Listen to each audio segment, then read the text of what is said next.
everyone, welcome to Critical Bitches. Hi. Welcome. Uh, Hi. I'm Jen from Jen's Lil Corner. Up top, you've got my co-host Amanda, and this one's on her channel, so awesome. So, Amanda, do you want to introduce our guest? Yes, we have Godless Engineer today. I'm very excited about that. Have been for a while. How you doing, John?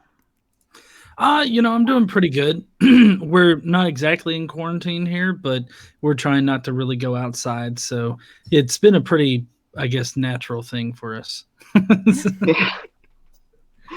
I work from home, so I'm used to being here all the time, but it's like for the first time I actually want to just go out. I don't want to be in the house anymore because I know I kind of have to be. Because my son has lung disease, so like we can't get exposed to it at all. So we're stuck here, and it's like, even though I'm here all the time, it doesn't matter. But are you guys all stocked up with everything you need? Oh, more than stocked up. We really don't have any kind of room in our refrigerator, so we're slowly working down our supplies. Yeah. What's the toilet paper scene like for you, John? Yeah. Oh, the shelves are barren. Oh, Really? They're fine here in Georgia. So Yeah, well, I think that what happened was it started out as a joke. Like everybody was buying up food and all those supplies, and then somebody was like, "But y'all ain't thinking about the toilet paper." And everybody's like, "Oh no, we're not. We got to go get toilet paper." And so that's kind of been the running meme through this thing is the whole toilet paper thing. it has everywhere, pretty much. didn't It? it start with the Aussies? Didn't it start with you guys? I think it did. I think we need to blame you guys because it seemed to have started there. So, well, I don't know about started here, but I'll tell you what, it's been dreadful here. I mean, pretty much from the first point where they announced it was that we were going to have measures, people started hoarding over here, especially toilet paper. Like, you cannot. I haven't been able to buy toilet paper for a week and a half. And I've been to multiple shops. It's probably why, if I've got the stupid thing, I got it because I had to go to so many shops trying to find toilet paper. So, toilet paper made me sick. I'm sorry. It is kind of funny, but it's not if I end up sick. If I end up really sick. At the moment, it's funny. Do you know of any cases around you, John, at all? I'm sorry, what was that? Do you know of any cases around you, like in your town or county or anything? Oh, yeah. So there's, I mean, I don't personally know the people that are affected, but there's about 5 cases in the county I'm in, and then 7 in the county that I'm in. But I think there's 107 in the state in general. So far, no deaths, so that's good. Good. We've gotten called because our schools are closed till the 13th at least, and I've been called 4 times now with 4 different middle school teachers in my town that came down with it. So everybody's losing their shit about that. But yeah, my son's in high school. I haven't heard anything about his school at all, and so luckily, so far, that it hasn't. None of the high school teachers have been affected.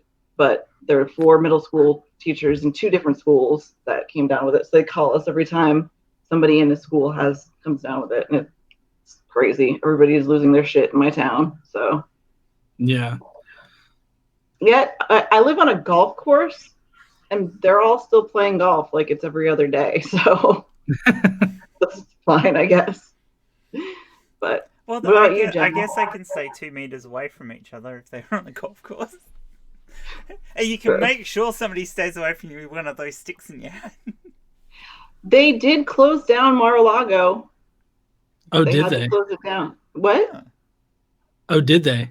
Yeah, I read early this morning. So, yeah, they closed it down and sent all the people home. So, I mean, I'm sure he can still golf there, but that's yeah. That's I don't know. I probably wouldn't be out golfing right now for one thing. I mean, golf is kind of solitary in general, but I mean, you can still get people crowded around out there. I just wouldn't be like out and about right now. I don't know how many people are out and about like in North Alabama. Every time we go out, there's people just normally going around and stuff. So we've noticed a few businesses closing around here, and I'm kind of amazed at the amount of people that were what it seems like immediately laid off from their jobs because of this. And that kind of surprised me because it's like, well, we're not like in a full lockdown or anything like that. Why are people firing their employees already? It's like, oh shit, there's sickness going around. Well, Joe, you're fired. Get the fuck out of here. Yeah, I don't get that either. There are a lot of people out of work, and or a lot of people like just can't get to their jobs too, and they're not getting vacation pay or anything like that as well. So it's been difficult. So I think the most ironic thing to happen out of this is how fast Trump turned towards socialism in order to try to fix shit. It's at any point in time in the recent past, you have Republicans that are taking shit on democratic socialism and calling it actual socialism or communism. And of course, the first chance that they get, what do? Oh, well, shit, let's do this thing that's totally not socialism, but we're also going to give people money that other people paid into the government. And it's like, oh, okay. How is this not socialism again? Yeah. But remember, at first, he wanted to give the corporations the money. He didn't say anything about giving people money. First, it was the corporations like the airlines and the hotels and even the fucking casinos before he said anything about giving money to people that needed it. So that was pretty fucked up. Well, he's got to help his rich and mates, doesn't he? So. Yeah, well, I mean, it's socialism for the rich, capitalism for the poor, basically. Yeah. Yeah. He also started by saying it was a hoax, which everything to him is a stupid hoax. He said that in February a bunch of times. It wasn't kind of just it was a hoax, was it though? It was a conspiracy theory to help get him lose the next election. He did call it a hoax though. And he said, because he doesn't really, I'm not sure he knows what words mean exactly sometimes. So, kind of makes it work for everything. Well, the entire progression of this, from, mid-January to now, as far as like Trump goes, has been really surreal. Because at one point in time, he was saying how, oh, it's just 15 cases. Soon that's going to be 0 cases. So we're not really all that affected. And then as time goes on, more people get infected and more get infected. I think now his narrative is, I always knew this was going to be bad. It's like, what? No, we have you on film. Yeah. The progression of it is like a comedy skit from Saturday Night Live. But his followers don't notice. But his whole presidency's been like that. It's not just this. This highlights it. But you think we don't know that? Oh no, I'm sure you do. But it's amazing how it looks from outside when you're from another country and you're looking back and you go, holy crap. I mean, we have our own problems, but thank fuck we don't have Trump. Yeah. Well, yeah, I want to say I saw on Twitter where y'all's MP goes to some kind of church who casts some kind of magical spell over the COVID-19 situation. And it's like, oh my God, how can you be an official, go to this kind of church, hear the pastor talk about this, and not just be like, you know what? I really can't be associated with this dumb shit right now. To be fair, the person who posted a preacher from Hillsong, and our Prime Minister actually doesn't go to Hillsong. It's a misconception. Oh. But he goes to a church that's like Hillsong, and he was still advocating people go to church, even though he was telling people not to go to football and not to go. And he goes to a mega church. So there is more than 500 people who go to his church. But he's still like, we need to go. So yeah. I heard from Drew's book reviews, Andrew McLean. he messaged me and he was telling me how the Mormons are doing this blessings for the sick, and he explained it to me in the Mormon faith. What they do is if there's somebody that's sick, the priests or I think they're priests in Mormonism, but they'll do is they'll go to the home of the sick person and like anoint them with olive oil, and like say a blessing over them to cure them of whatever disease. And so basically you have all these old Mormon dudes that are going to these houses of people with COVID-19, blessing them with like oils, touching their head, touching them all over and everything like that, and going to multiple homes and everything. And it's just like, do you guys seriously not understand how communicable diseases work? Like, do you But God will fix it all. But I'm pretty sure a lot of these people really don't. I mean, it's we are all a little bit privileged because we all have a decent education, but there's a lot of people who don't. There's a lot of people who actually struggle to be educated, for various reasons, and so some people just fall through the cracks of the education system in any country. And they really just don't get this stuff. They went to school, they learnt the basics they needed to get by in life, and actually don't understand any of this. They don't get that, it's dangerous to do this. There was a news article of an Australian surfer, and there's film footage of this absolute numpty, doing his nut at police officers because they told him he shouldn't be on the beach because it's dangerous and there's so many people at the beach. He goes, well, you're not going to ruin what I want. Who cares if I get a bit of a cold? I was like, yeah, it's not just about if you get sick, you moron. It's about you making other people sick. Yeah. And well, a lot of people don't consider like the immunocompromised, which me being a diabetic, I'm immunocompromised. So that's why I'm taking it particularly seriously. And everybody else being conscious about it. It goes back to the whole concept of like herd immunity. Basically, anti-vaxxers are protected by herd immunity, so they don't think they need vaccines. And it's the same thing here. Like he gets a little bit of a sniffle, but I mean that little bit of a sniffle could mean a life or death situation for somebody else. So you gotta keep up that, not necessarily herd immunity because it's not immunity. It's just like that sort of herd protection. An interesting thing from this is if we get a antivirus for this, will the anti-vaxxers still be against it? You know what? I think probably so. I mean, you've got Iranian clerics that are out there talking about how you need to shove essential oils up your ass in order to cure it. So I'm sure they'll probably be like, they can't be wrong. They're clerics. Were you guys surprised about the amount of time it took for the big, televangelists and stuff to start saying shit like, this is the gays' fault and stuff like that? Because I usually they jump on that shit right away, and it took a little bit of time this time. Oh, the thing that I find the most disgusting out of this situation is people like Kenneth Copeland and that Paula White bitch. They're out there and they're being like, you need to sow these $91 seeds, or you need to be giving money to your church. It's like, no. You need to be paying your mortgage. You need to be paying your rent. You need to be buying food, toilet paper if you need it. You need to be taking care of yourself. You don't need to take care of the church right now.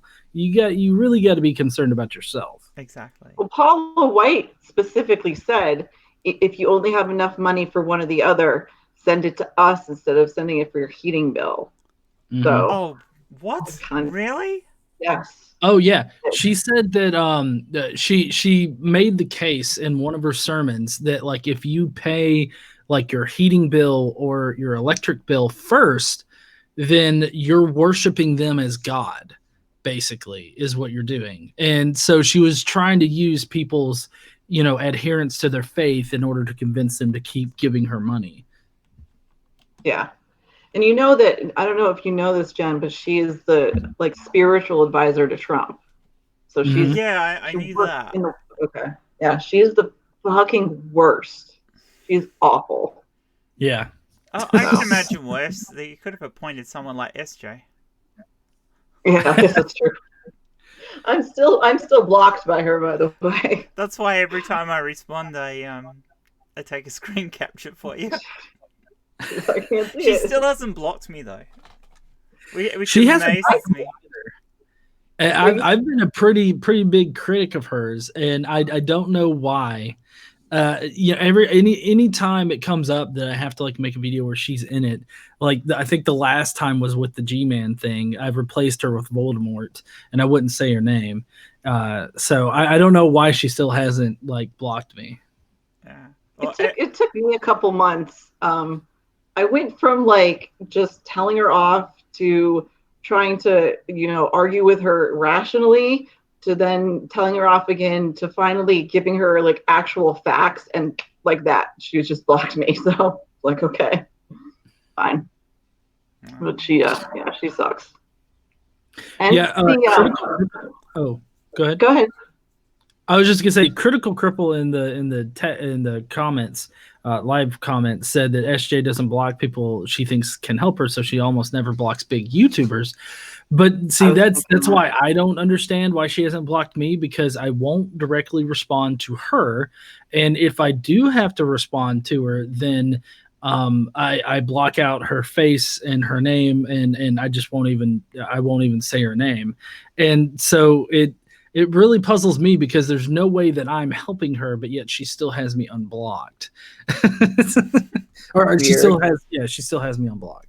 Yeah, well, she actually threatened to block me. I told her she was being an absolute prick about something, and she goes, "Oh, if you're just going to insult me, I'll block you." And I go, "I don't care if you block me. You're still a prick about it." And then she didn't block me. I'm like, "You said you were going to block me. Why didn't you block me?" Every time I respond to her now, I call her a vacuous waste of bandwidth. So. Oh really? Yeah. She might just have you muted if she doesn't actually. Oh no, respond she to you. responds if I actually. Okay. I normally retweet her to do that. So, but if I actually type under her text, she will respond and go gaga normally.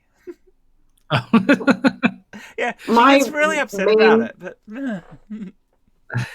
I'm surprised that Ray Comfort hasn't gotten pissed at me, because for a while there I was doing the fuck off Ray Comfort like daily episodes of it. He pisses me off so much. So I haven't done that in a while, but yeah, I said some pretty mean shit about him. So I don't know if I'm blocked by Ray Comfort. I might be. I know I'm definitely blocked by the Ark Encounter and the Creation Museum, I believe. Well, that's not exactly surprising. I haven't achieved that one yet, but I haven't said. I have been blocked by Answers in Genesis. That's sweet. That's pretty sweet.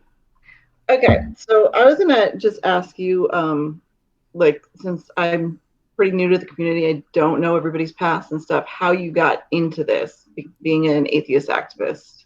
You want to talk about that? Well, how I kind of started out being an atheist activist is, I guess I had just become an atheist, or come to the atheist position. And so I was, expressing my new worldview and really kind of sussing out, what I actually thought about things. And that resulted in a lot of family members like blocking me on Facebook because of the fact that I didn't believe in God anymore, and I was not afraid to talk about it. And so I ended up creating a page, and I was just sitting there, and I was trying to think of like a sort of a brand name or just a page name, really. And I didn't want to be like some other atheist something or another, right? I wanted to kind of be unique and stand out. So what I did was I was like, godless, that's a really good word.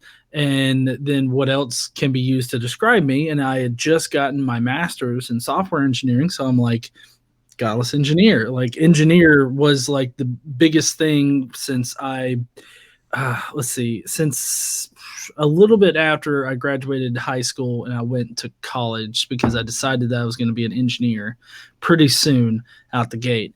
And so, I mean, engineering had been my life as far as school goes up until I graduated with my master's. And it's like, well, I'm not going to get my PhD So I'm just gonna, I'm just gonna work and do all this stuff. And so I was like, hey, engineer.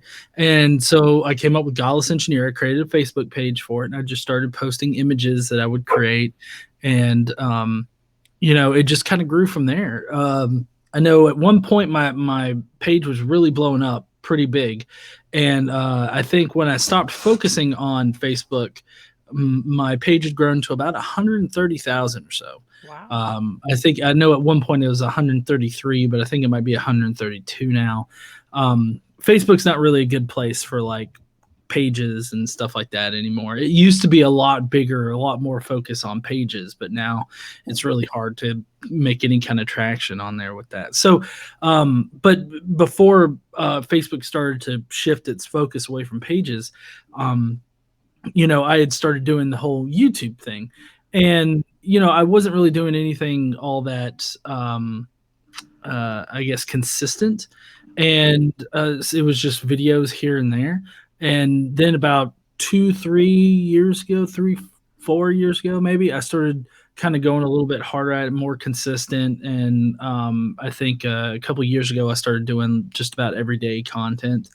And it just kind of naturally grew in that direction. I figured out, what kind of message I was wanting to put out there. I figured out what I was wanting to do with, this whole Godless Engineer effort. And so I just sort of focused on that. And I tried to be very helpful for the community in general. I try to make people feel like they're part of a larger group. And that's pretty much the focus of Godless Engineer and my activism in general. That's great. I think, okay, so like I said, I'm pretty new to this whole thing. I found it because we moved here to Georgia a few years ago. We're from Connecticut, actually. Moved here from Tucson, long story. But we had to move to Georgia to take care of my parents. They weren't doing very well. So I being stuck in the South, and my son is an atheist as well. And we felt really alone. And I stumbled, Angel was my son, big into YouTube, and he was the one who showed me a link to, I think it was Hannah and Jake's channel. It was Atheist Watch Some Movie. So that was the first one I had found, was their channel. And then I found your channel. Yours was literally the second channel I found. And your voice just spoke to me. And you're so great with the people in your community as well. Like you said, you want everybody to feel like they're part of something. And I think that's really cool. So that's how I kind of stumbled into this community. You were the second one. So thank you for that. Oh yeah, no, that's great to hear. I'm so glad that you felt like it was a pretty positive community to be in. It really, we actually Jen and I did an episode with a few of our friends, Jay and Chris, Atheist Pastor, and Baker Sam, like a week ago, about our community here. Yeah. So everybody's so welcoming. Everybody cares. If you come in and say, hey, I'm new to this, what do I do? Everybody welcomes you with open arms, and that's pretty great. And then, like, I started my channel 2 weeks ago, and all of the Aussies and Jay and everybody was behind me, and I got, 100 subscribers in the first week. So it was pretty cool. So everybody supports everybody here, and that's, people talk about how when you get out of being a theist of any kind, you feel like you lose your community. And I think this is where we are building our community the most, is with the videos and Twitter and online in general, our presence here, so we can talk to each other and be able to build the community more and have a bigger voice, because that's what we need, I think, right now. We spent so long not having that much of a voice. And I think it's, our community, our atheism itself, or agnosticism, is growing. Secularism, I should say, is growing bigger than anything else, and this is helping. So, Jen? It's good. I'm glad you're getting a lot out of it. I am. Like I said, we felt really alone here, so this has been awesome for all of us, for the two of us. So, anyway, go ahead, Jen. Oh, sorry. Was I gonna... No, I was just gonna say, well, you are a very important part of our community, Amanda. So, Don't ever Yeah, I forget know. I that. try. And you're right. I mean, the whole community is, especially the YouTube and the main group, the larger group of all of us within Twitter is all very friendly on the most part. I mean, we've had our moments. There's definitely been fucking moments, but Yeah, a little bit. yeah, Fine. just a little bit. But in general, the whole community is very welcoming and supportive of each other, and there's not many things you find that in. I mean, Christians talk about their levels of support, but I mean, without the need to have this concept of a god forcing you to do shit, I think Yeah. we've done more. I think so too. Yeah, I can definitely agree with that. Yeah. I think, John, with you, one of the things that I love about you, and I try to do myself, is that you're just so honest and real about everything. I don't want to bleep myself. I'm going to say what I'm going to say. And I think you do the same thing. And that's, I don't know, it feels more like you have more of a connection. You understand more when you could talk about shit and be open about it and, be honest about who you are instead of trying to hide behind anything at all. So I like that. Right. No, yeah, I totally agree. I mean, that's why most of my content is just off the top of my head. I do research and like the actual produced videos. I have like sort of a script lined up for it, but I mean, most of the time I'm ad-libbing that script. I'm just trying to speak naturally and, going into, what I really think about things and not trying to just do the politically correct thing. Because I mean, like, if I really wanted to grow a lot, then I would probably make more content along the lines of like Genetically Modified Skeptic or some of the other people. But I really don't feel like that's like me, like my personality or anything. I don't know. I don't think I'll ever phase out the whole Jesus dick sucking thing, but that's that. kind of that's just one example of like, how I don't really censor like what I think about something, because I mean that's just something that occurred to me. It's like, well, that's what this is like, and so I just started saying it. And of course, some people have remarked on it. It's like, do you have to do that? You're the South Park of atheism is another thing I've gotten. That's But bullshit. I mean, I like South Park and all, but you're not purposefully crass or anything. You just, like I said, you're honest. And yeah, so the whale thing and the Jesus dick sucking thing, what the fuck ever, like I said, I mean, I see that as exactly the same way as Amanda just did, John. I mean, your content doesn't come over as over the top, rude, or obnoxious or anything. I could be accused of that occasionally, but but no, you don't come across that way at all. I mean, I don't think so either. But a lot of people are easily offended just by curse words. I'll get a lot of comments sometimes that are telling me that, well, you've just shown your ignorance by cursing. It's like, oh my god, I use fucking adult language. You think this would be Me. Christians commenting? I got in trouble the other day on Twitter for that because I had posted this thing about talking with my kid, and we had sworn at each other, and I got this one guy that was like, I would smack the shit out of my son if that was my kid, and you're a terrible mom. I'm like, whatever, you don't know first of all, we laugh. It's not like we actually swear and are angry at each other. We just have a language that we have together, and we are always laughing about it and call each other a fuckwit or whatever, and then we laugh about it. It's fine. But this asshole just was like, you're the worst mom ever. I'm like, fuck you, dude. I can't do the not swearing things. But me and Atheist Pastor are doing a channel for kids, teenagers, because I had my son's best friend had come to me and had questions about his faith and stuff. And I thought there's nothing really out there for kids this age, whether they're questioning it or they're in a they just want to learn more about faith or whatever. Mhm. So having to not swear on that. Luckily, we're going to tape most of it first because I have the worst fucking mouth. So it's fine. I don't know about that, Amanda. You just say dirty shit. I can't help it if that's the way the conversation ends up going. It's not my fault. I cannot be blamed for Jay and his stupid candle thing. Yes, you can. You don't have to bring it up.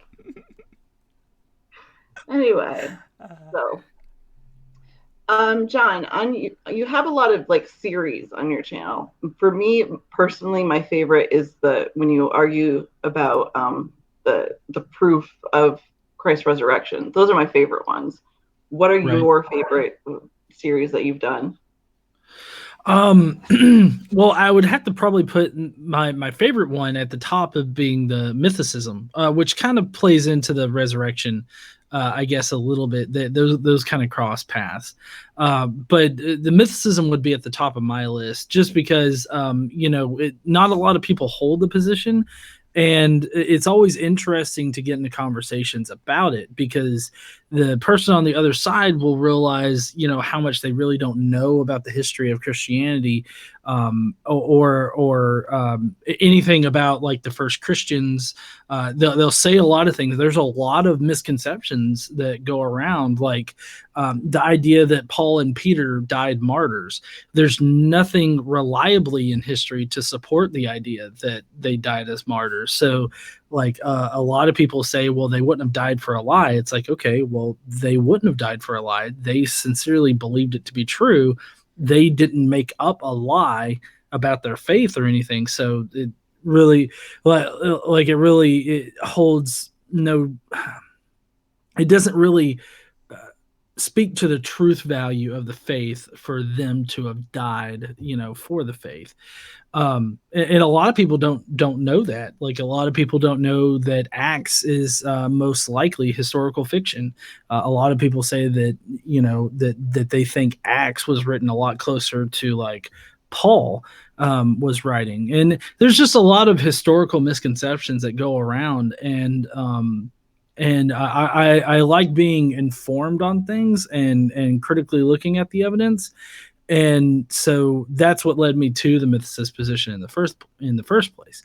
But I mean, the mythicist position, while it's my first, favorite, I mean, I would say any history topic relating to Christianity is probably one of my favorites. That would include like the resurrection, which it seems like there's a ton of apologists out there that all have their own books that say the exact same thing about the resurrection.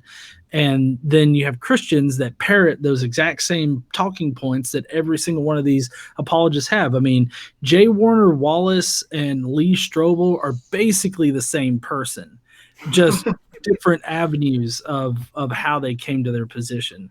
Yeah. Isn't that the case for most apologists, though? I mean, there's really been no new arguments for at least 20 or 30 years. I mean, it's all the same stuff rehashed.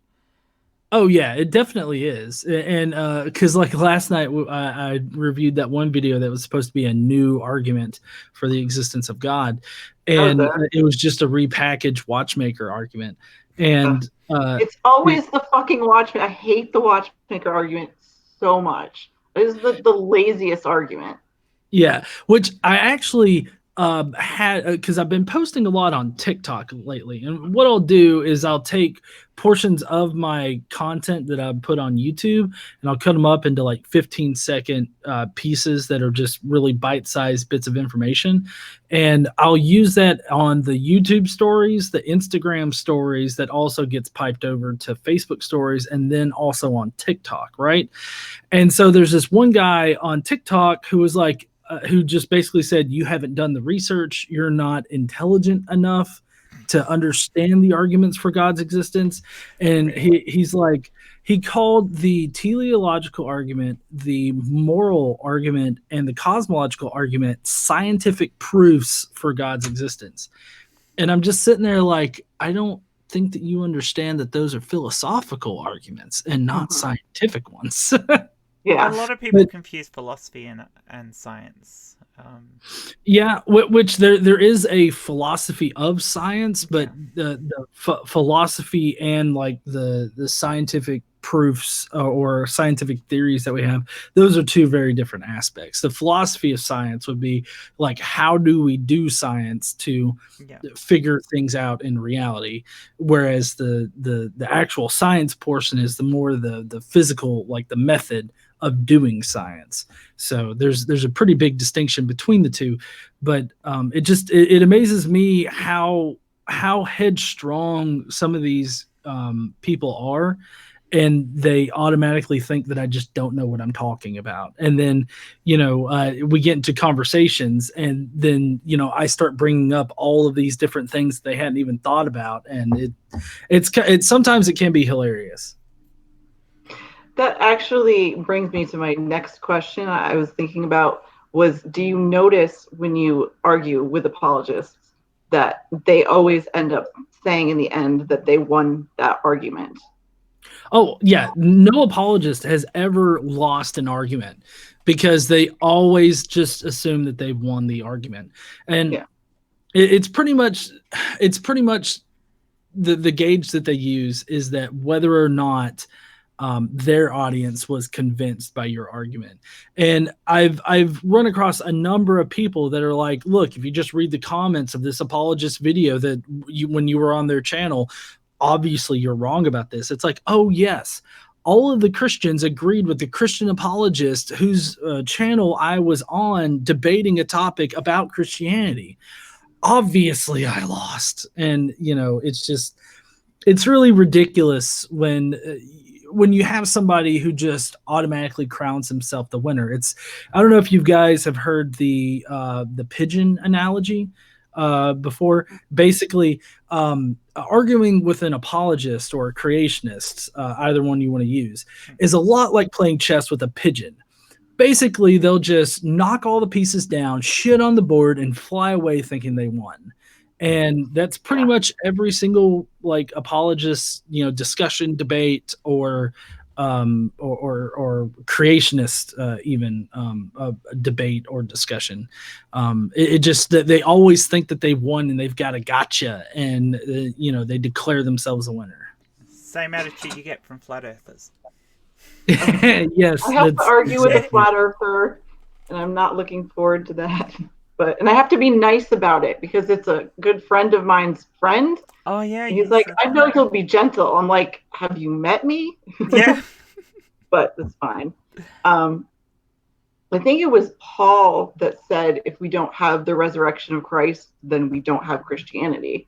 And I think that's something that Christians tend to hold on to, because they know no matter what, they cannot lose this argument, because they have absolutely nothing if they don't have this resurrection, and so much more in their, I don't understand why the young earth creationists are so like intensely obsessed with the flood.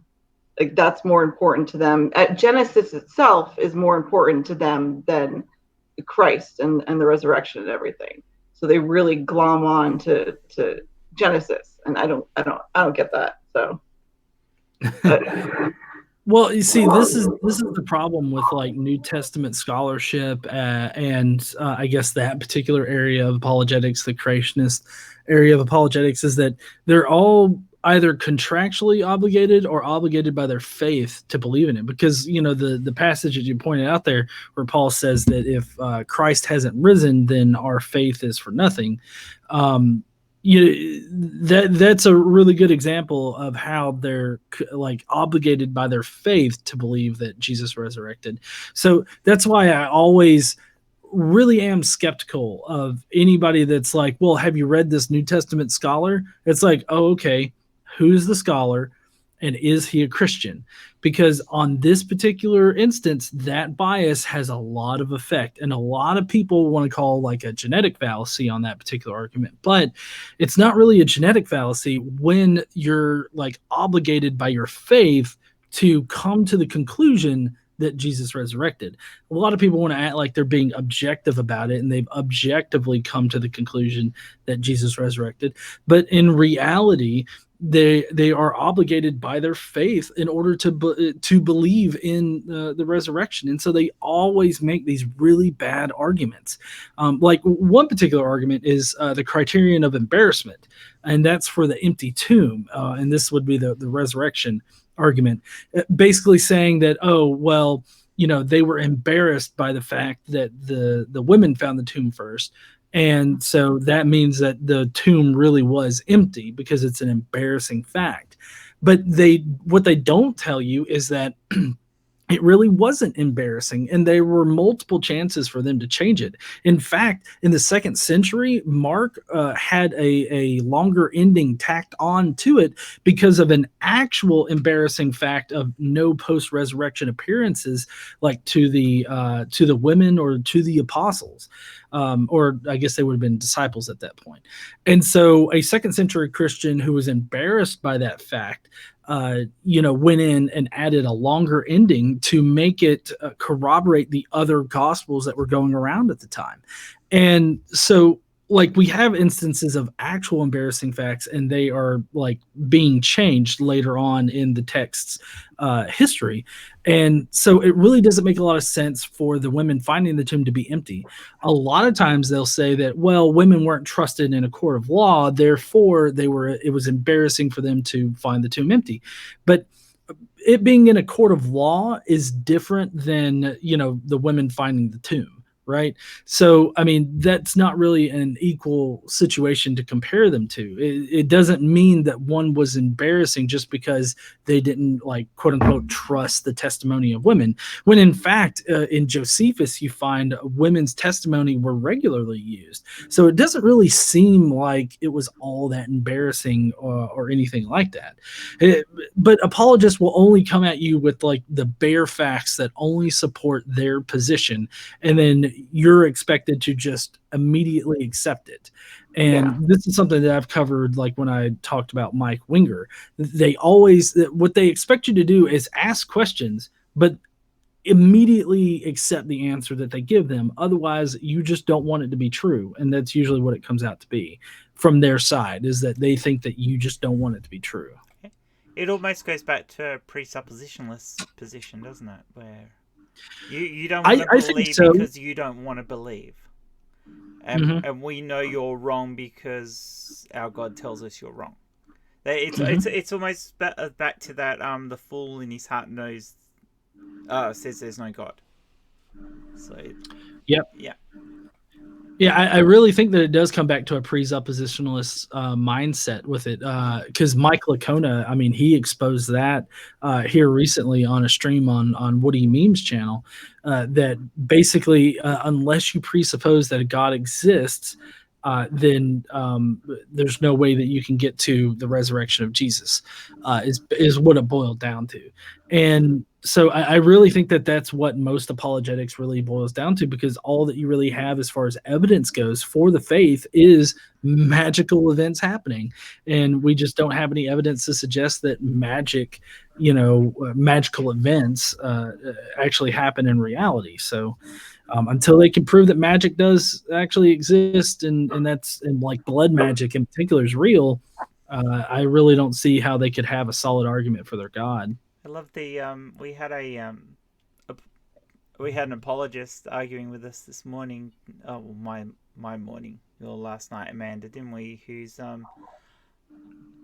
his argument when I pointed out that he had a magical sky daddy, he goes, "I don't believe in magic." And I go, "So you don't believe in a God?" "No, I don't believe in magic." And I go, "There is no categorical difference between a God and magic." Yeah. Well, he kept telling me to prove that God didn't exist. And I told him that he had the burden of proof, because there would be no claim that there is no God on my part. And I never said there was no God. I said that there was no sufficient evidence to prove a God exists. But he kept saying I was saying there was no God. So then he kept telling me to prove there was no God. And I said, well, no, because you have the burden of proof. You're the one saying there's a God. We wouldn't have to say we don't think there is a God, or there's not enough evidence for there to be a God if you weren't saying there is a God. So he just kept telling me over and over again to prove no God.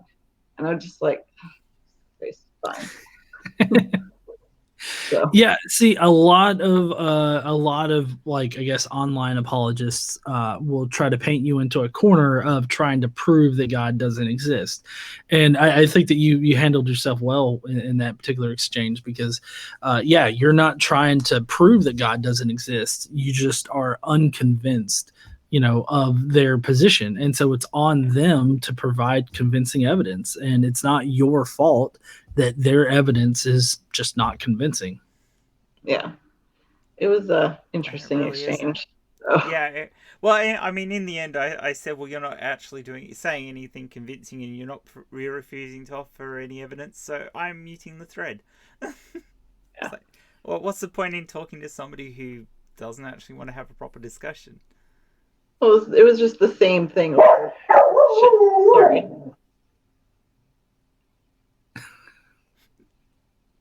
Yeah, I basically told him he was the nutter of Christian apologists. So. Thanks. Okay. Sorry about that. Who was the worst apologist that you had to deal with? The worst apologist. That's kind of hard to pin down, because there's a lot of bad ones out there. I would probably have to say it would be this person called Epic Christ or Epic Christ. I can't remember which one it is. He's still around out there now, but I've got him muted because I really don't care to deal with him. But I mean, he seems to have the worst apologetics that I've ever seen, and it's, I guess it's not just Hovind? Well, I don't know about that. Because you've actually debated Kent, so yeah, 15-foot whale pins. You pulled the fucking SpongeBob out when you did. God damn, so stupid. Kent Hovind is bad, but the type of apologist that I'm talking about, like with Epic Christ, is the type of apologist that regurgitates the absolute worst arguments. And I mean, creationism is a pretty bad argument, but I'm talking about like he thinks the Shroud of Turin is literally Jesus's blood on a cloth instead of, instead of like this, what is it, a 13th century forgery, and stuff like that. Jassad G in the comments said G-Man being one of the worst apologists.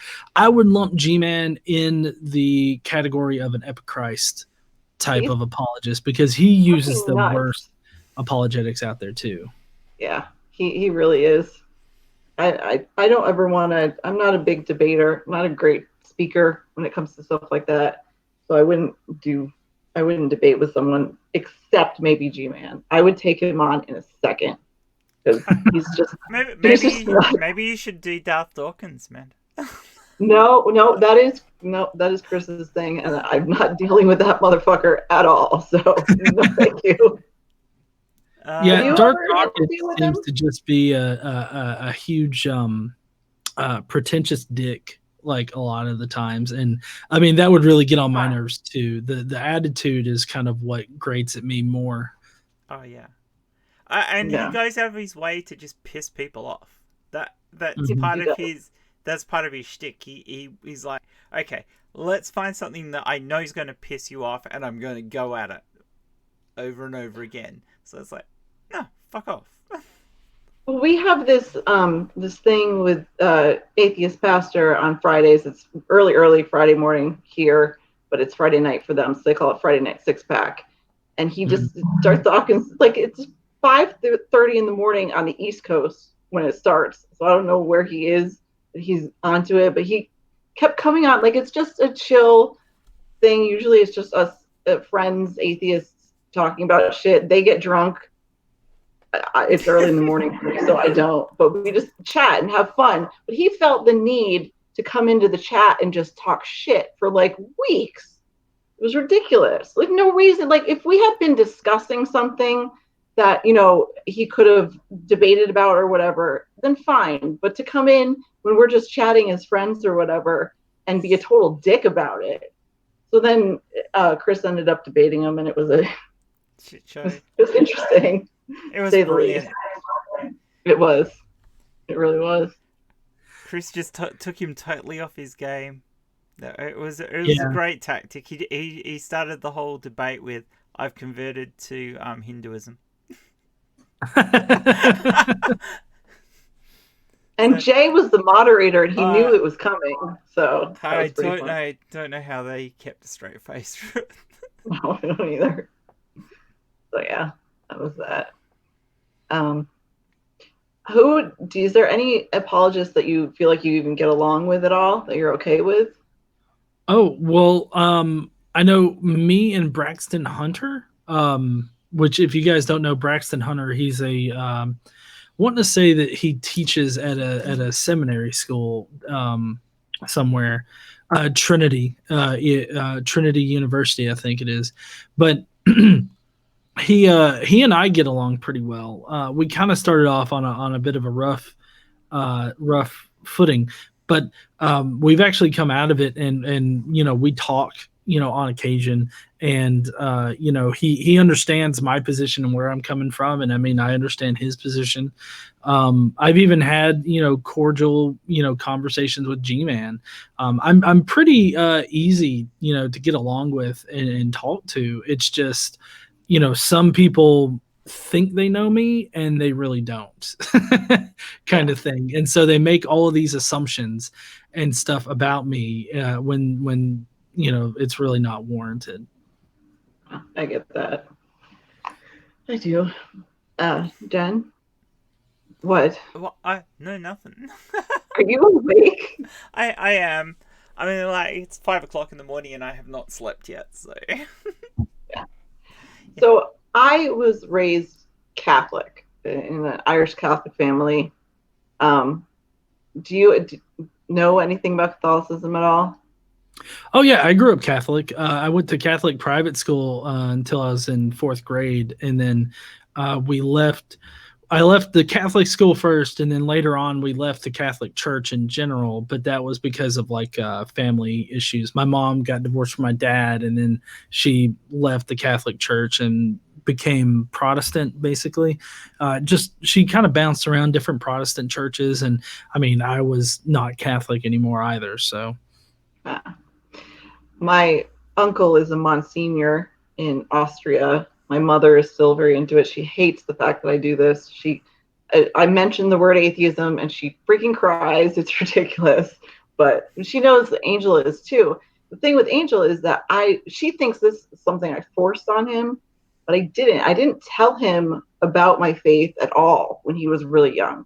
When he got to be about 10 years old, I started teaching him about the different faiths of the world. And I gave him lots of books, and I let him, for a couple of years at least, he looked into this stuff and came to the conclusion that he, doesn't believe in a God, but he likes some of the tenets of Buddhism. So he's kind of like Jay. He's like a secular Buddhist, but I hate indoctrination of any kind. Even if it's, trying to force your kid not to believe in God. I don't like that.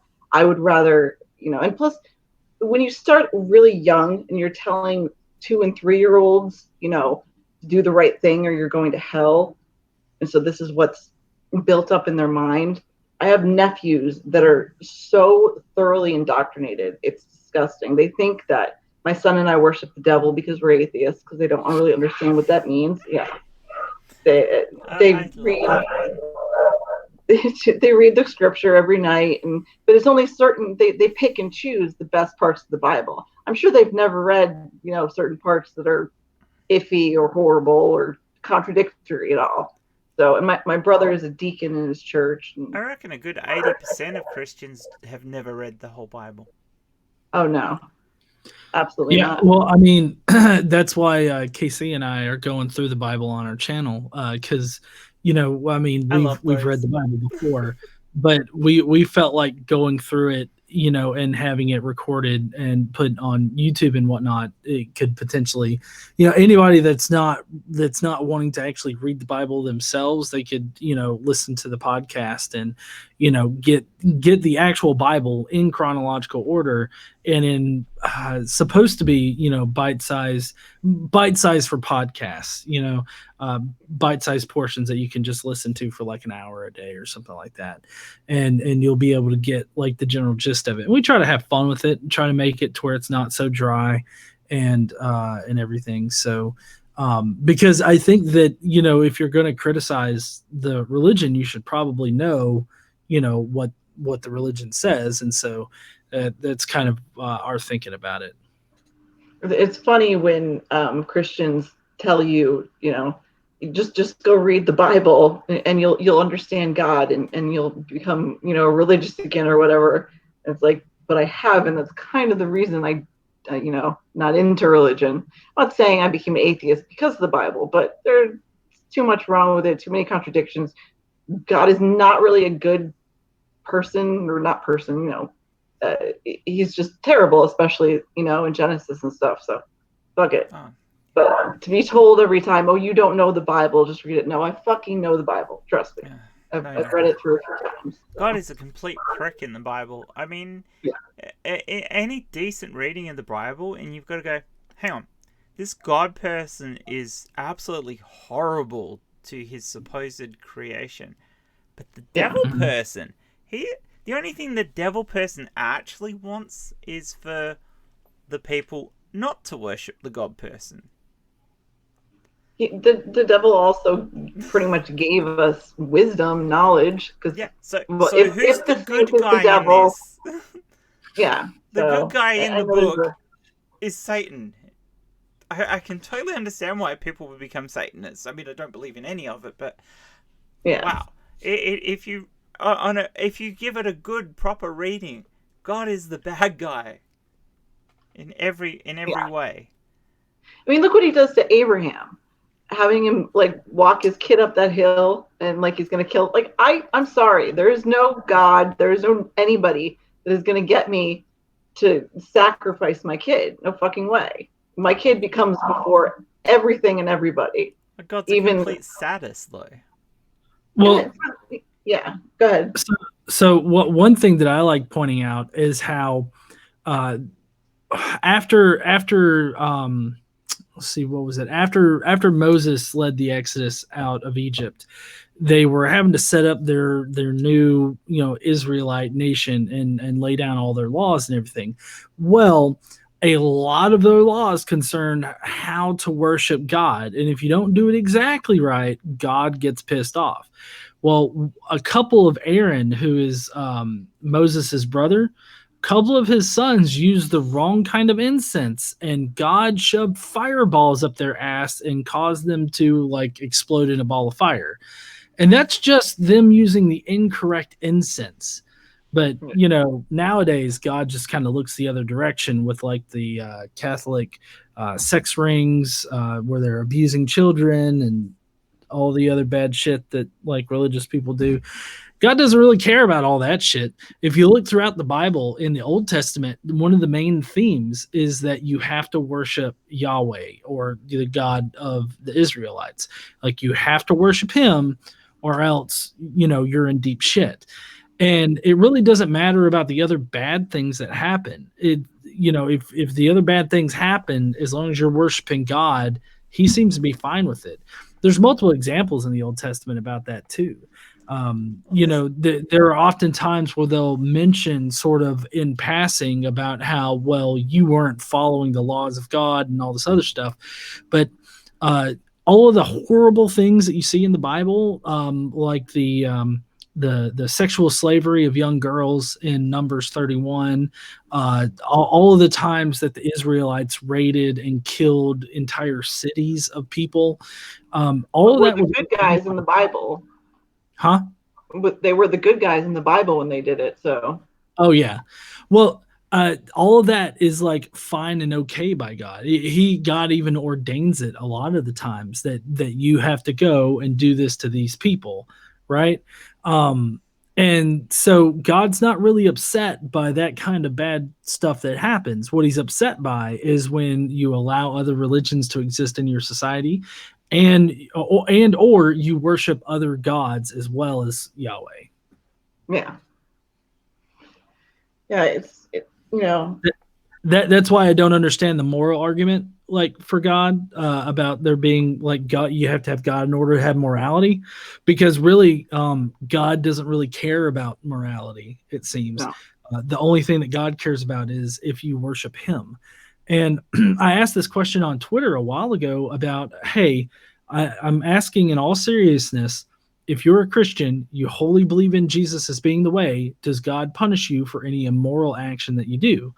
And pretty much all the Christians were like, nope, God doesn't punish you for the immoral actions. So it really does boil down to whether or not you believe in Jesus.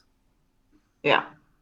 And if you believe in Jesus, you have to believe in that resurrection, or else there is nothing. Mm-hmm. So the reason I asked about Catholicism, and sorry, I didn't know that you were a Catholic, was if you had a favorite bad pope. A bad pope. Yeah. It would probably have to be that Pope Benedict, like Emperor Palpatine looking guy. Because I mean, he was especially bad. Because so he was in, if memory serves, he was one of the main guys over the I guess internal organization that handled all of the abuse records and abuse allegations and stuff, and he allowed the things to happen. Like, he was one of the main guys that like allowed the circulation of pedophile priests, that, you know, allowed priests to continue victimizing young children. So I mean, I think that he's probably this is favorite, you know, in that, you know, he was probably one of the worst ones. Yeah. As far as funny, it's got to be, I can't remember which pope it was, but there was a pope, I'm wanting to say in like the 15th or 16th century, who he tried to outlaw gravity, is what he did. And ironically, he was killed when his ceiling fell on him. And so I can only imagine that that's God's divine wrath coming upon him. That's like state legislators trying to legislate that pi equals 3. See, I go old school with the Borgia Pope. I'm so fascinated by him and his family and Cesare and all that. Like, he was just, I mean, he didn't do a lot of bad, like, to become Pope, he did some bad shit, but while he was Pope, he didn't do too much bad. He was just a bad guy with like a really evil family. And I like, I don't know, he fascinates me. So I think it was Pope Alexander something or other, but he was Rodrigo Borgia, who was Spanish, and that was one of the reasons he had a really hard time becoming Pope, because they didn't want to have a Spaniard to be Pope at the time. It was the late 15th century. I think he became Pope in like 1493 or 91. But he's fascinating. His kids are more fascinating though. He had one of his kids like living with him right next to, you know, the Pope's quarters. He had his mistress lived with him in his room, and they were very open about it. Like, it's just crazy that, you know, the way it's changed, because they didn't give a shit if, you know, they fucked around and had families back then, but there's no way you could have become a pope with kids and stuff now. I just know in terms of the child sex thing in the Catholic Church, my uncle will not talk about it. Like, I've tried, I don't see him too often because he's in Austria. When I do, I've tried, he will literally stand up and walk out the room. He will not talk about it at all. So they're very protective with each other. What about you, Jen? You know one? My favorite story about popes is Pope Joan. Pope who? Joan. Joan. It's a story that that one of the popes was actually a woman, and that's why they ended up with the seat, so that the cardinals can inspect the knackers of the pope to make sure that it's a dude. That's some weird shit, yo. It is, but it's hilarious. The first time I heard it, I nearly wet myself laughing. It was so funny. But it just goes to show how insecure an organization the Catholic Church is. Yeah, they really are. But anyway, do we want to end with twin? I think we hit over an hour. We've had fun, right, everybody? We've had fun. Oh yeah, definitely. We'd love to have you back anytime. Also, I do a weekly show where I have friends come on and we talk about TV shows. Like today, I did Buffy and Angel with Jay. So if you can ever have a show you want to just come, it's fun, just sit and talk about something other than theism, anything like that. So if you have a show, I let the guests pick. Just let me know. Okay. Yeah, definitely. I've got a lot of shows that I've watched the complete thing of it like 3-4 times. So yeah, I don't sleep. I have really bad insomnia, so I end up binge watching stuff. So I've seen a lot of stuff too. So anything you want, let me know, and we can do that show. We have Twink Jesus today. Do you want to? We have some Twink Jesuses. What else do you have on, Amanda? You have some other videos coming out, don't you, this week? I have another climate change one. I actually did it before the COVID one, but I had taped it and had problems with the audio, so I'm gonna retape it. And that's just talking about how climate change isn't a hoax, because I'm fucking sick of that bullshit. It's I'm like, I know I have people in my family that are very right wing and will tell me to my face that climate change is real. I'm like, I have a degree, like I know the science of it, and I can explain it to you if you want. But yeah, so I'm doing that plus the thing with Jay tonight. So that's it. Yeah. And 6-pack as always. So 6-pack, yeah. What have you got coming up, G? Oh, well, so Monday I have a guy that posted a very anti-vaccine video recently, and it's the actual video is pretty short, but I go into a lot of the information, or rather misinformation surrounding like the ingredients to vaccines and how religious people use certain portions of the Bible to push for an anti-vax message. And so I'll be doing that on Monday, and then Wednesday, I haven't told my entire audience this, but I'm doing I'm going to try to get back into doing like the comments videos. And so I'm going to be reacting to some comments that I've gotten on TikTok. And because that is where like all of the dumbasses live now. So, so it'll be TikTok comments on Wednesday, and I have a lot of other things that are planned, but I don't have them written up yet. But I kind of just take things a week at a time. Yeah, I tend to do the same thing, and I do what you do, John. I hate writing scripts. I would much rather ad lib my way through a video than write a script. Most of the time I do ad lib, but even my scripted videos, even though I have a script, I'll usually try to say it in the most natural way that I can. Yeah, I mean, I will if there's a particular part in it that needs to be researched, because I'll get to a part in the video and go, okay, I'm actually going to have to look that up to make sure I get it right. Then I will script that out, and then I try not to read them. One thing is I struggle with reading it. Being dyslexic, it drives me insane, and so it never comes across natural because I make way too many mistakes. And the other thing is that I just feel it's more natural to have like a conversation with your audience than it is to. I realize it's not what everyone wants to see, but I think that conversation thing actually works better. And your style is just absolutely awesome as far as that goes, I think. So. when I glad do it the, comes across like that. go- Oh, sorry. Go ahead. I was just gonna say when I do like stuff about atheism, I usually just ad lib. But when I do videos about climate change, I have to like think about my wording so it doesn't sound too sciencey, so people actually understand it. So that way, I have to like kind of break it down. That's what takes the longest for me, trying to make it sound like so anybody can understand it instead of like what I'm used to. Because I write papers, and so I'm used to that, and I can't do, I want to make sure everybody understands, and I want to be able to talk normally. So it's kind of, yeah, I'm juggling it, getting used to it, and trying. I really Yeah, you'll am. get there. Yeah, It but takes a while. yeah, I know. And Um, plus, I'm not good with, I don't know, being I public and stuff. So coming whatever. up this week on my channel, communications this week will be about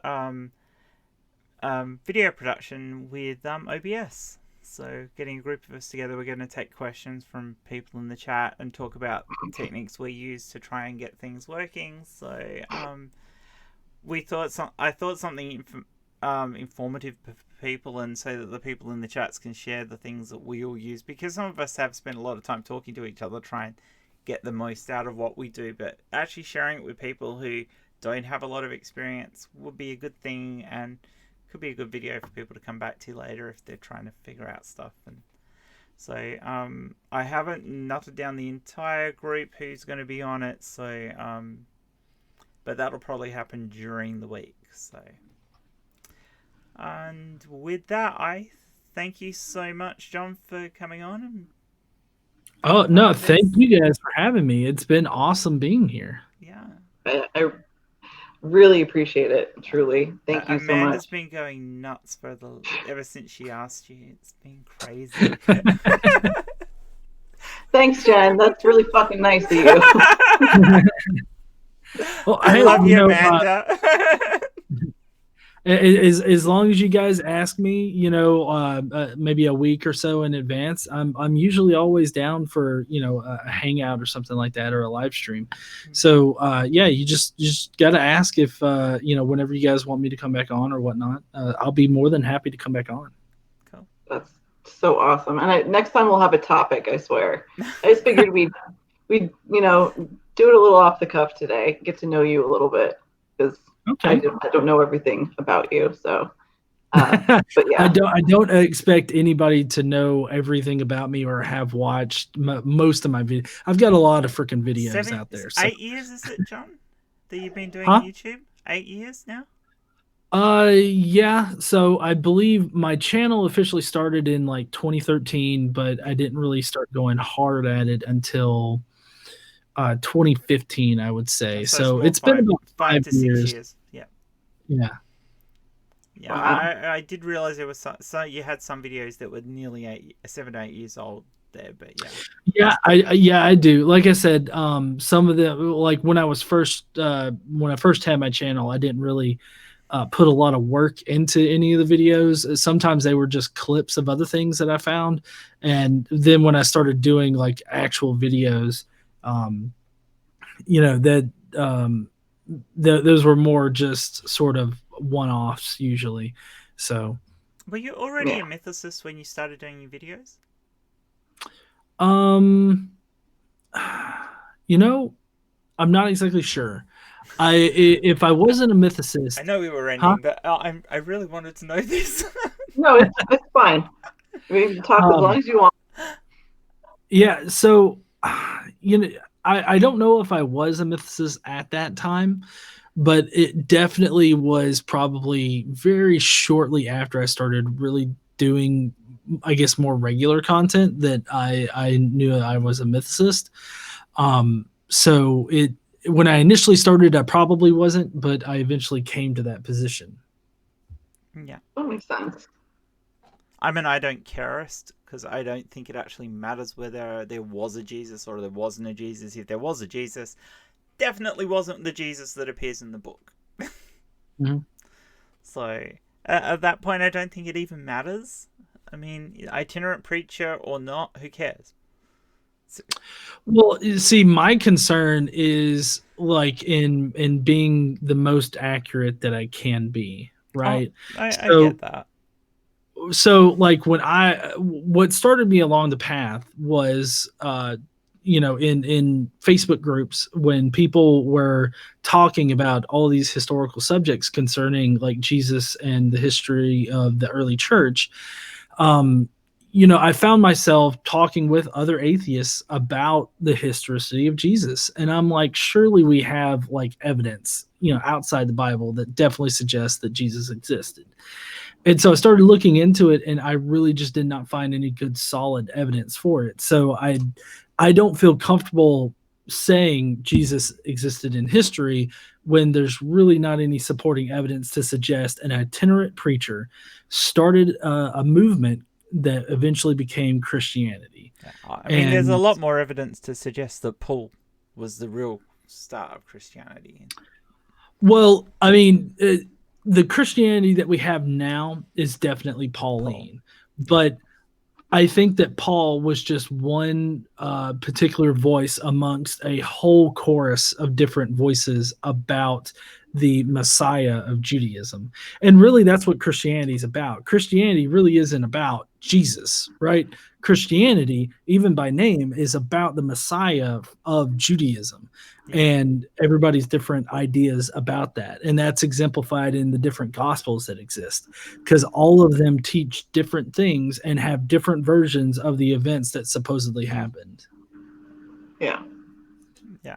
Makes sense. Well, I mean, the Council of Nicaea basically only kept the ones that fitted in with their concept of what a good Bible should be. So if you look at any of the other books, it's a very different picture that you see of the early church's concept of Jesus anyway. So Yeah. Mm-hmm. So yeah, sorry for sidetracking. That's fine. You're fine. No Like I worries. said, Well, thank you. Actually, I have one question Okay. about.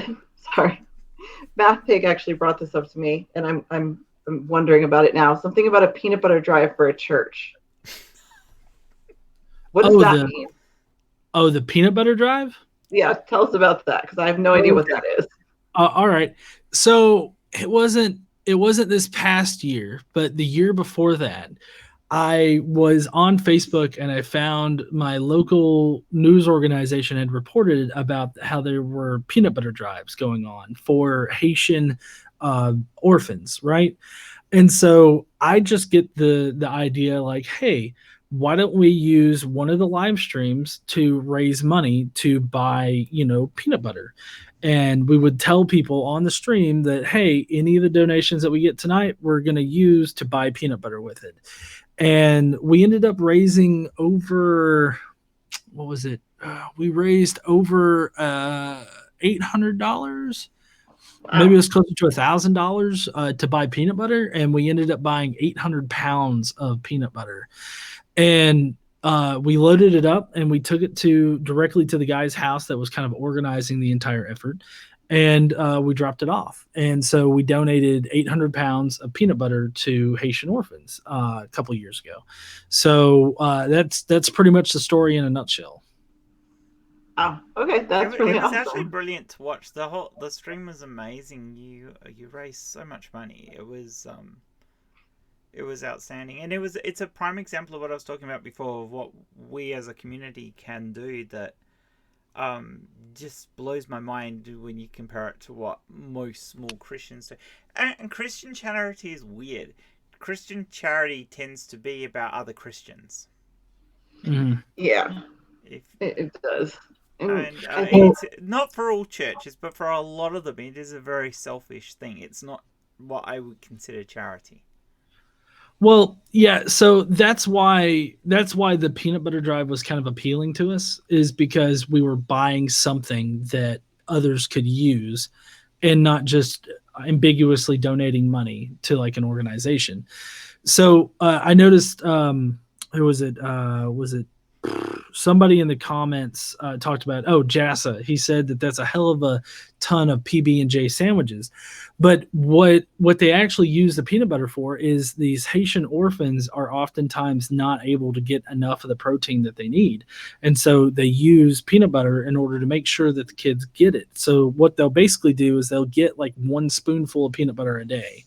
But the problem is that down there in Haiti, the peanut butter costs like a day and a half's worth of work. Like the amount of money that you can make in a day and a half of like labor down there, you could buy 1 like small thing of peanut butter. And so buying the peanut butter and getting it to them, it just made sure that they could get the peanut butter instead of having to work, in order to buy just a little tiny bit of peanut butter, just so that they could have their own protein or have the appropriate amount of protein that they would need a day.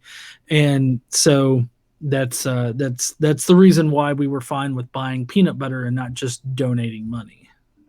Yeah, and I get that. My son has hyperthyroidism. So he's really, really skinny. So one of the things his nutritionist says, like, he cannot gain weight. He's almost 6 feet now, but he weighs 109 pounds. So he's really super skinny. I was the same way, but he's worse. And so his nutritionist, suggested peanut butter along with sustagen and stuff. So you see, I wish I had something closer to hypothyroidism without actually having hypothyroidism, because no matter what, I don't really seem to be able to lose all that much weight. So Is that a byproduct of your diabetes? Yes, it is. People with diabetes normally have like a little bit harder time losing weight. With my type of diabetes, I have to take insulin through a shot. And when you have to, take insulin, that also inhibits the ability. Like if you're just a type 2 diabetic, normally diet and exercise can help you manage your insulin or manage your blood glucose levels and losing weight and everything like that. But when you get to the point that you're having to take insulin in order to manage it, it becomes a lot harder. Are you type 1 or type 2? I think they've been wrestling with a new type called type like 1.5. It's where you're not a type 1, but you're also not a type 2. You're sort of in the middle. And I'm particularly fucked because I have to take insulin in order to manage my glucose, but also I'm insulin resistant. So it really, so I've got to take a mixture of type 2 medications and type 1 medications. Oh, that's sucky. Yeah. Terrible. I'm sorry. I'm getting a lot better handle on it, a lot better control. So, it's a manageable thing, but it's been irritating for the past 10 years. Yeah. I had my best friend in high school was a type 1. So I was always there when she was doing her insulin and everything. My father is a type 2, and I manage his medications and everything like that. And luckily he lost a lot of weight since I've been here, since I've been taking care of his diet and stuff. And he does kind of exercise. He golfs. That's why we live on a golf course. So he's been able to manage it pretty well. But I do know the struggle. I know having to keep up with, seeing what your blood sugar is. And if you do have to use insulin and all that stuff, it's a pain in the ass and it's terrible. So. Oh, yeah. Well, and right now, if you can see it, this is a glucose monitor that I've been able to get now. So I don't have to prick my fingers anymore. I just I have a unit that I just scan, and I can get my glucose level. Yeah. That's much better than having to prick your fingers. My father's, I still prick his fingers, so I need to look into that, I guess. Yeah, they're really good. Mine is a Crap. Dexcom is a new one that, or well, it's not new, but it's a pretty good one that's coming out. That's got the same kind of low profile sensor. So that would be one that you can mention to his doctor. Okay, I will. Let me type that down. Well, talk, Jen, while I write. Oh, talk. Well, are we going to wind up because we're nearly at an hour and a half now. So. Oh, yeah. Yeah. Okay. Okay. Well, I will say it again. Thank you very much, John, for being here, and thanks to my lovely co-host Amanda. Although technically I'm the co-host here because this is your channel, but hey. Well, this is the first time we've done that on my channel. So yeah, makes me the boss, bitch. Yeah, I let you. I thought I was pretty good tonight.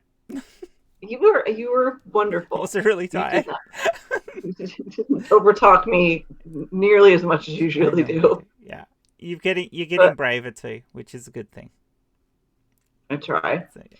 Seriously, John, thank you so much. And think of a TV show, get back to me.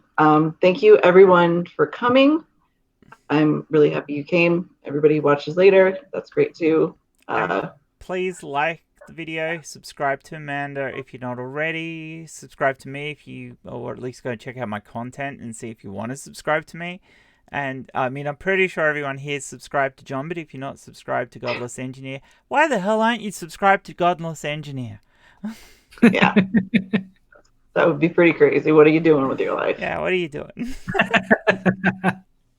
All right. Hey, I appreciate everybody that comes and subscribes if you're not already. So, and definitely everybody here should be subscribed to these women. You guys are awesome, and I can't wait to come back.